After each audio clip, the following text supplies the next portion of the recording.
Thank you very much, Chris, for inviting me. I'll keep my slides up there. There you are. Good.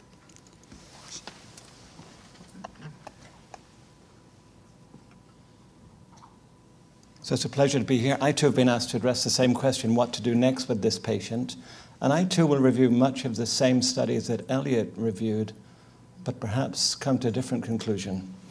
The current recommendations, I should start by saying that the asthma guidelines are more than change in pharmacotherapy. The asthma guidelines are more than one table. They're a 700-page document that include all aspects of asthma care, including the things referred to here: inhaler technique, adherence to therapy, evaluation of environmental factors, and comorbid conditions. And you might recall in earlier grand rounds that Dr. Chris Fanta and I did here that came up with a Partners Asthma Center checklist to go through in thinking about why a patient's asthma may be poorly controlled. So I want to make the point at the start that asthma care must be comprehensive and include more than just changing pharmacotherapy. So I was asked to take the position that perhaps using a combination product of an inhaled corticosteroid and a long-acting beta agonist was the next appropriate step. And in doing that, I'm going to try and make 4 points. One, that while increasing corticosteroids may be helpful, you need to make a fairly substantial increase to get benefit.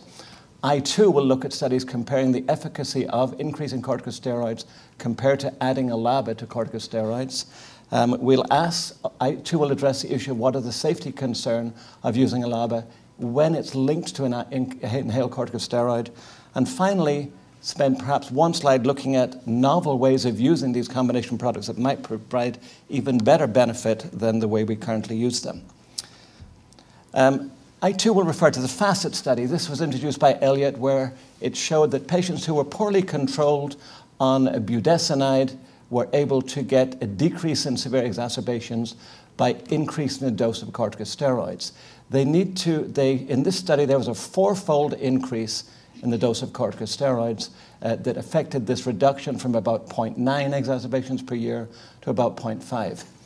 In another study addressing the same issue, known as the Optima study, they asked a similar question: what dose of inhaled corticosteroids would reduce exacerbations in poorly controlled patients? Well, in patients who had never seen steroid before, a low-dose corticosteroid was effective.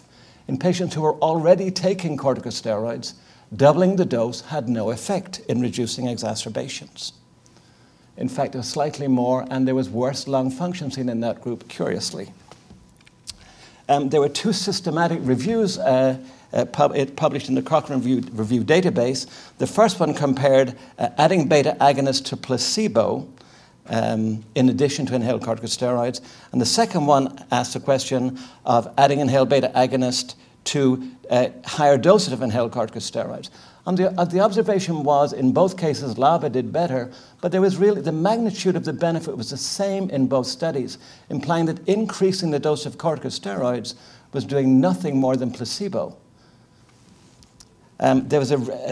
Elliot spoke about the GOLD study, so I don't need to go into the design of it. Now, it gave slightly more encouraging results, and it did suggest, looking at the corticosteroid arm alone, that if you increase the dose of corticosteroid, you will get some additional benefit, but most of the benefit was obtained at the lower dose with some marginal increase at higher doses. So the GOLD study, which was more of a real-world study, did give some credence to the notion that you will get benefit from increasing corticosteroids, but the question is, what dose is really required to get maximum benefit? This whole issue was recently reviewed, actually, in the Journal of Allergy just last month by William Kelly, and he is a very thoughtful review of all the studies that have addressed this question: what is the benefit of doubling the dose of inhaled corticosteroids? And his conclusion is here, and I would advise you all to read this because it's a very critical review of all the studies.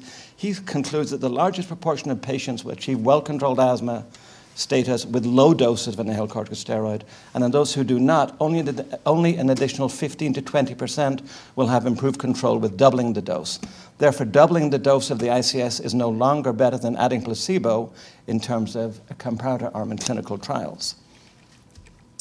So most of the data suggests you would need to quadruple the dose of inhaled corticosteroid to get benefit, and this does come at a cost. And these recommendations to monitor bone density, consider addition of calcium, vitamin D, monitor for cataracts, hyperglycemia, etc., are included in the current guidelines when it makes a recommendation to increase corticosteroids. And what about the comparative efficacy then of adding LABA versus increasing inhaled corticosteroids? Let's go back to that FACET study. You can see here that if you increase the dose of corticosteroids, you'll get benefit. But even without that, you can get a reduction in exacerbations by adding a LABA. And most importantly, in this Part B of the Optima study, where doubling the dose of corticosteroids had no effect on exacerbations, there was a drastic reduction by adding formoterol to that double dose of corticosteroids. Looking at the GOLD study that Elliot mentioned, in every incidence, in every case here where long-acting beta agonist was added, you got a better reduction, you got better improvement in terms of well-controlled patients at every level in the 3 arms of this and at every dose. Consistent result.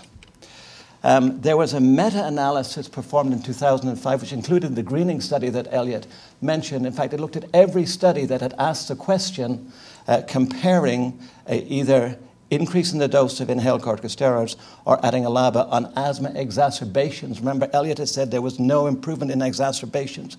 In this analysis, every single study except for 2 showed an improvement, favored steroids and LABA over steroids in terms of exacerbation reduction. The 2 that didn't actually both required a quadrupling of the dose of inhaled corticosteroids to get that benefit.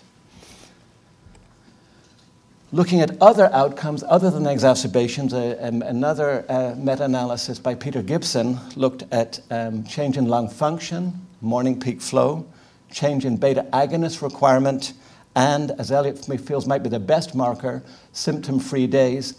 And in every single case, the benefit was in favor of adding a LABA rather than increasing the dose of inhaled corticosteroids. What does the expert panel 3 say about this? Well, in this section, it repeatedly makes the point that adding LABA brings about better outcomes in terms of lung function, symptom decreases, reduce of exacerbations, reduce of rescue medication, and it says it repeatedly throughout the document. So there's very little doubt that there's greater efficacy to increasing LABA over increasing corticosteroids. Are there concerns about safety then? Elliot mentioned some of the safety concerns about long-acting beta agonists, and there's a long history of safety issues related to adrenergic beta-2 agonists. This began with the short-acting beta agonists showing increases in mortality when 2 separate studies in Canada and New Zealand. And then with respect to the long-acting beta agonists, Elliot has mentioned the Ceravent nationwide survey and the SMART study and the studies related to high doses of formoterol that gave rise to the concern that one might be masking inflammation, putting patients at risk of severe exacerbation. Now, much of the data here related to studies where information about concurrent use of inhaled corticosteroids was not easily ascertainable. It did result in FDA recommendations mandating label changes that have impacted use of LABAs in 2 ways. One, the strong recommendation that the LABA should not be used as a sole agent. And secondly, that in stepping down therapy, there should be a focus on not trying to minimize the dose of steroids in favor of keeping the LABA. And these are probably reasonable recommendations. I would make the point that while there was an increase in mortality seen with the scares with the potent short-acting beta agonists, this was not seen with LABA use, and I'll just show you the data here. If we look here at the prevalence of asthma, the ICD-9 guidelines changed here, it'd be ICD-10, so the definition changed, but the rate of increase of asthma is still about 1% a year, and the current prevalence is about 8.2%. But despite the increasing prevalence, there is a decreasing mortality from asthma in that same time frame. And if we superimpose the use of LABA medications alone, salmeterol shown in green, or as a combination product, fluticasone and salmeterol, while the use of these agents was increasing, the mortality from asthma was decreasing. But the question really is, what is the evidence that there's a safety concern when LABAs are used concomitantly with an inhaled corticosteroids? There have been 7 or 8 reviews of this in the last 4 or 5 years with different degrees of stringency with respect to what studies were included. And it's very difficult to tease these apart. They've been very expertly reviewed by Malcolm Sears earlier this year in Current Opinion Pulmonary Medicine.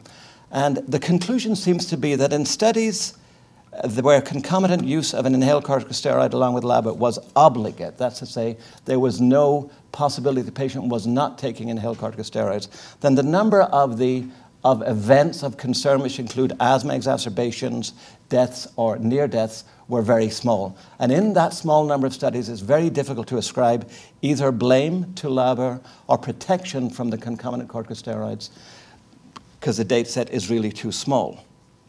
What is very informative is the FDA data. So you know there was a major safety review of LABAs by the FDA a couple of years ago.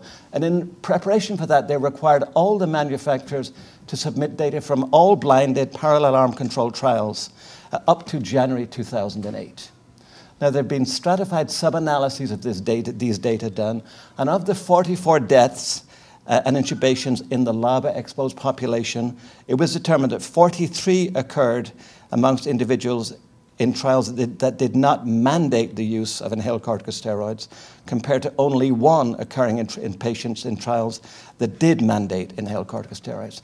And strikingly, no deaths or intubations in this entire data set were reported for patients treated with single device combinations where there was no possibility of not taking concomitant inhaled corticosteroids.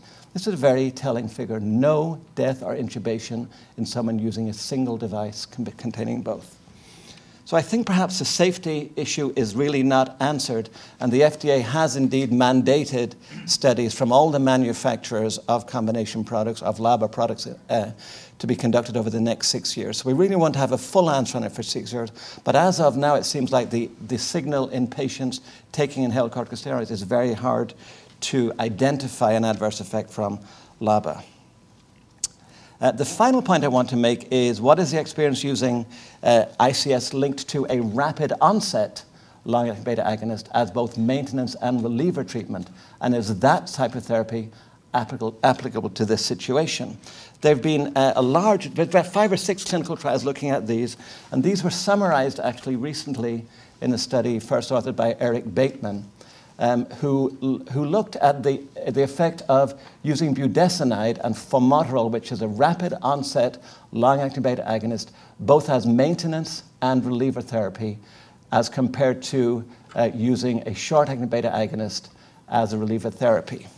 And these are looking at the GINA steps of severity. And in this situation, where reliever and maintenance therapy with the single product was compared to using higher maintenance dose of inhaled corticosteroid with a short-acting beta agonist, looking in terms of exacerbation rate, there was a significant reduction. So let me find my significant reduction in each level of severity when the combination product was used both as a maintenance drug and the reliever. The idea being that with each dose of reliever medication, you will get some additional corticosteroid. This is a question of comparing maintenance and reliever to higher dose of inhaled corticosteroids. When you keep the dose of inhaled corticosteroids and LABA the same, so you're using a LABA here, and compare it to this, you also see a reduction at every level of severity. And in the most severe situation where you increase the dose of the combination product and link it with a short-acting beta agonist versus using your combination product as a reliever, you also see a reduction. So this benefit has been shown across all severities of asthma, with all comparators in both adults and children.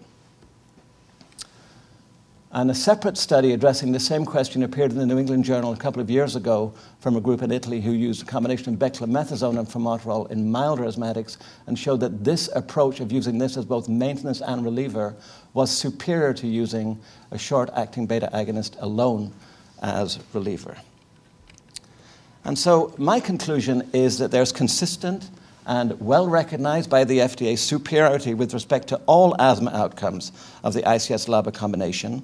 The fourfold increase in inhaled corticosteroids is most likely required for this patient, and that does give rise to concern for systemic side effects. The risk of asthma worsening due to masking of inflammation associated with LABA use is difficult to identify in the setting of obligate concurrent inhaled corticosteroid use. And in a practice employing the guidelines properly, which includes a comprehensive approach to care, including patient education, partnered care with a primary care physician, and routine follow-up and regular monitoring of asthma control, then the best recommendation for this type of patient is clearly a combination of inhaled corticosteroids and LABA, at least as maintenance dosing. Thank you.